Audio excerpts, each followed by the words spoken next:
তো আপনারা কি মোবাইলের ডায়াল প্যাড চেঞ্জ হয়ে ঠিক এরকম হয়ে গেছে?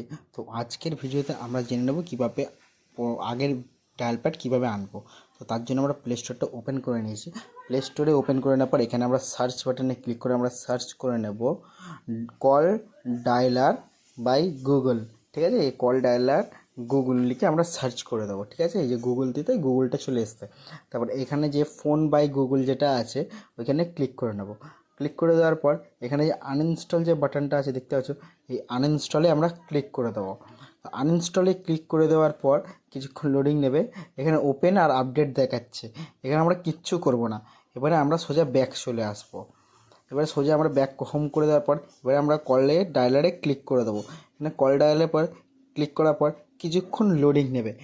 কিছুক্ষণ লোডিং নেওয়ার পরেই আপনারা দেখতে পাবেন যে পুনরায় যে আগে যেমন আমাদের কল ডায়ালার ছিল সেটা আপডেটটা চেঞ্জ হয়ে পুরনো কল ডায়ালার চলে এসছে। তো দেখতেই পাচ্ছ তোমরা, এই যে চলে এসছে আমাদের পুরনো কল ডায়ালার। তো ভিডিওটি যদি ভালো লেগে থাকে চ্যানেলটাকে একটা সাবস্ক্রাইব করে সবার সাথে শেয়ার করে দিও, এবার লাইক করে দিও।